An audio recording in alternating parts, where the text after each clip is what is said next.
నమస్తే, welcome to our channel. నేను ప్రియాంకర. జగన్మోహన్ రెడ్డి గారు ప్రతిసారి కూటమి ప్రభుత్వాన్ని విమర్శిస్తూనే ఉంటారు. ఏం చేసినా అందులో విమర్శ అనేది కన్ఫామ్గా ఉంటుంది. కానీ విమర్శించే ముందు ఇందులో వాస్తవం ఎంత, ఇందులో మనం చేసింది ఎంత ఉంది అనేది మాత్రం ఆలోచించరు.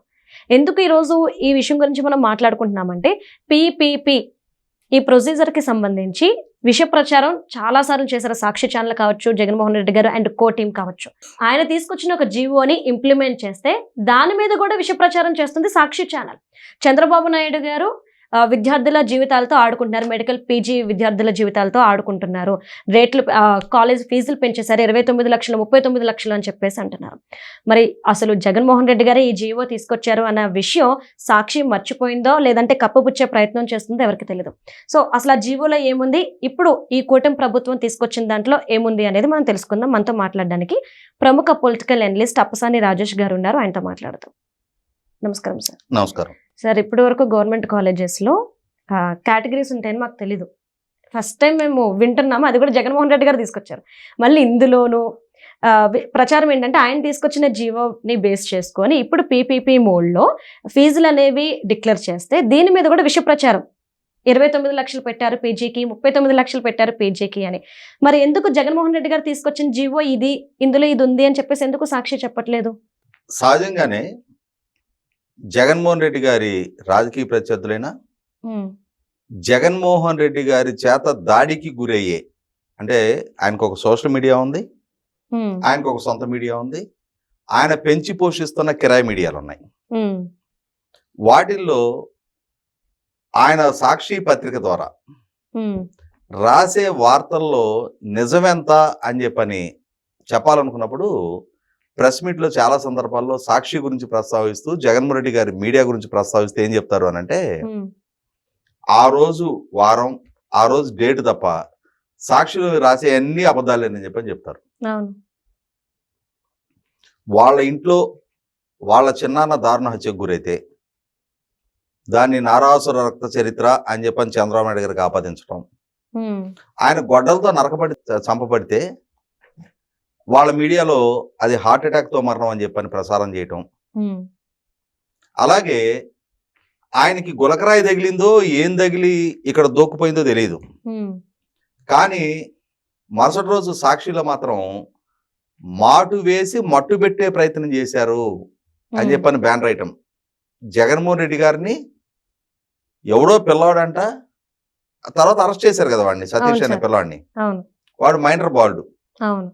వాడంట రాయి తీసుకొని కొట్టితే ఆ రాయి ఆయనకి ఇక్కడ తగిలి, అది వెళ్ళి వెల్లంపల్లి శ్రీనివాస్కి ఇక్కడ తగిలి, ఆ తర్వాత రాయి ఎడిపోయిందో కనపడలేదంట. అంటే ఆ పిల్లాడు ఒక ఇంతలో, ఇప్పుడు ఇంత రాయి కన్నా ఎక్కువ రాయి అయితే ఇక్కడ పగిలేపోద్ది దూరం నుంచి బలంగా కొడితే. కాబట్టి ఇక్కడ జస్ట్ అట ఒక చిన్న ర్యాష్ లాగా వచ్చింది అని అంటే అదేదో చిన్న రాయి ఆ పిల్లాడే ఇసిరాడని అనుకుందాం. దానికి ఆయన ఒక ఇంత పెద్ద పట్టి, ఆ వెల్లంపల్లి శ్రీనివాస్ ఈ కంటికి ఇంత పెద్ద పట్టి, కను శుక్లం తీయించుకున్న వాళ్ళకి మళ్ళీ డ్రామాలు రక్తి కట్టించారు. అంటే ఆ సాక్షిలో రాసే వార్తల గురించి చెప్తున్నాను నేను. వాస్తవికత ఎంత ఉంటుంది అనేది మనకి ఎన్నో సందర్భాల్లో సాక్షి తన అంచనాలకు తానే చెరిపేసుకుంటూ వెళ్ళింది. వీళ్ళు ఈసారన్నా నిజం రాస్తారేమోలే అనుకుంటే, పిచ్చోళ్ళరా మీ అభిప్రాయం తప్పు, మేము ఎప్పుడు నిజాలు రాయం, మేము అబద్ధాలని నిజాలుగా నమ్మించే ప్రయత్నం చేస్తామని చెప్పని ఇవాళ సాక్షిలో ఒక కథనం రాశారు. చంద్రబాబు విద్యార్థులకు వెన్నుపోటు పొడిచాడు, పీజీ మెడికల్ సీట్లను 29 లక్షలకు అమ్ముకుంటున్నాడు అని చెప్పని. సహజంగా ఆ మెయిన్ పేపర్లో ఉన్న వార్త వరకు చూసిన వాళ్ళు ఇంత దుర్మార్గం ఏంటి, చంద్రబాబుకి ఇంత డబ్బు కక్కుర్తి ఏంటి, చంద్రబాబు ఇట్లా అమ్ముకోవటం ఏంటనే అనుకోవాలనేది వాళ్ళ అభిప్రాయం. కానీ దాని అసలు సిసలు నిజం ఏంటి అనేది దాంట్లో కొంచెం లోతుగా కనుక పరిశీలిస్తే మనకి చాలా విస్తుగోల్పే వాస్తవాలు వెల్లడవుతాయి. ఒకటి, ఇవాళ చంద్రబాబు నాయుడు గారి ప్రభుత్వం మెడికల్ కాలేజీలని పబ్లిక్ ప్రైవేట్ పార్ట్నర్షిప్తో నడపాలి అని ఒక పాలసీ డెసిషన్ తీసుకున్నారు. వాళ్ళు ఏం సస్పెషన్లకి ఏం ఆస్కారం ఇవ్వాల, మా ఈ ప్రభుత్వ కళాశాల అని చెప్పని వాళ్ళు చెప్పలా. ప్రభుత్వ ఆధ్వర్యంలో కాదు, ప్రైవేటు ప్రభుత్వం కలిపి నిర్వహణ చేయాలనుకుంటున్నాము అని చెప్పారు. ఇందులో సగం సీట్లు కన్వీనర్ కోటాలో పబ్లిక్ అందుబాటులో ఉంటాయి. మిగిలిన సగం ప్రైవేటు వ్యక్తులు ఇన్వెస్ట్ చేస్తున్నారు కాబట్టి వాళ్ళ పెట్టుబడితో ఈ కాలేజీల నిర్మాణం, ఈ హాస్పిటల్ నిర్వహణ జరుగుతుంది కాబట్టి వాళ్ళు మేనేజ్మెంట్ కోటా అండ్ ఎన్ఆర్ఐ కోటాకి సీట్లు కేటాయింపు చేసుకోవచ్చు అనేది ప్రభుత్వం తీసుకున్న ఒక పాలసీ డెసిషన్. కాబట్టి వాళ్ళ పీజీ సీట్లలో 50% కన్వీనర్ కోటా 30,000 ఫీజు డిసైడ్ చేశారు. దానికి సంవత్సరానికి 30,000 కట్టలేని స్థితిలో ఏ పీజీ విద్యార్థి లేడు వాళ్ళ. ఈ remaining 50% management quota and convenor NRI quota. 35% management కోటాకి 9 లక్షల ఫీజు నిర్ణయించారు. రిమైనింగ్ 15% అంటే 50 + 35 85% వెళ్ళిపోయినాయి. 30,000 9 లక్షలతో 15% మాత్రమే 29 లక్షలు డిసైడ్ చేశారు. ఈ 85% గురించి అసలు అతను ఎక్కడ మాట్లాడాలా. ఈ 15% ఎన్ఆర్ఐ కోటా 29 లక్షలు డిసైడ్ చేసిన దాన్ని హైలైట్ చేసి చంద్రబాబు మొత్తం సీట్లు 29 లక్షలకు అమ్మేసుకుంటున్నాడు అనే అభిప్రాయం వచ్చే విధంగా వాళ్ళ సాక్షి మెయిన్ పేపర్లో కథనం రాశారు. అంటే ఇంతవరకే చదివేవాడు చంద్రబాబు మీద ఒక నెగిటివిటీ పెంచుకోవాలి అని చెప్పని. ఇక్కడ అసలు ఇంకొంచెం మూలాల్లోకి వెళ్దాం. ఈ మెడికల్ కాలేజీలన్నీ కూడా జగన్మోహన్ రెడ్డి హయాంలోనే ప్రతిపాదించబడ్డాయి. అలా ప్రతిపాదించిన రోజు అతను ప్రభుత్వ కళాశాలలుగా వాటిని ప్రారంభించాడు. ఇవాళ పబ్లిక్ ప్రైవేట్ పార్ట్నర్షిప్ లేదు పూర్తి ప్రైవేట్ మెడికల్ కాలేజీలో మేనేజ్మెంట్ కోటా ఎన్ఆర్ఐ కోటాలు వాళ్ళు ఇచ్చారంటే సరే అర్థం చేసుకుందాం. ఈయన ప్రభుత్వ ఆధ్వర్యంలో మొదలుపెట్టాడు. ప్రభుత్వ కళాశాలల్లో 2023 జూలై 19 ఒక జీవో విడుదలైంది. ఎవరు ఆ రోజు ముఖ్యమంత్రి? 2023 జూలై 19. 2024 జూన్ 4 దాకా ఈ రాష్ట్రాన్ని జగన్మోహన్ రెడ్డి పరిపాలించాడు. జూన్ 12 చంద్రబాబు నాయుడు గారి నాయకత్వంలో ఎన్డీఏ కూటమి ప్రభుత్వం అధికార బాధ్యతలు చేపట్టింది. దీనికి సంవత్సరం ముందు 2023 జూలై 19 ఆ రోజు వచ్చిన జీవో ప్రకారం ఏంటి అంటే 50% కన్వీనర్ కోటా, దానికి convener quota fees, 35% management quota, దానికి 12 లక్షలు ఫీజు, 15% ఎన్ఆర్ఐ కోటా, దానికి 35 లక్షల ఫీజు అని పీజీ సీట్లకు కాదు ఎంబీబీఎస్ సీట్లకి ఆ ఫీజు డిసైడ్ చేశాడు ఆయన. ఎంబీబీఎస్ కన్నా మరి పీజీ నెక్స్ట్ లెవెల్ కదా. ఎంబీబీఎస్ సీట్లకే మేనేజ్మెంట్ కోటా. అసలు ప్రభుత్వ కళాశాలలో మేనేజ్మెంట్ కోటా ఎన్ఆర్ఐ కోటా ఏంటి? గవర్నమెంట్ కాలేజ్ అంటే పూర్తి కన్వీనర్ కోటాలోనే ఉండాలి. వాళ్ళ గుంటూరు మెడికల్ కాలేజ్ ఉంది, అది పూర్తి కన్వీనర్ కోటా. దాంట్లో మేనేజ్మెంట్ కోటా ఉండదు, ఎన్ఆర్ఐ కోటా ఉండదు. నువ్వు కూడా ప్రభుత్వ కళాశాల కడుతున్నా అన్నావు, అందులో ఉండే సీట్లు ఎన్ని ఉంటే అన్ని కన్వీనర్ కోటాలోనే ఉండాలి.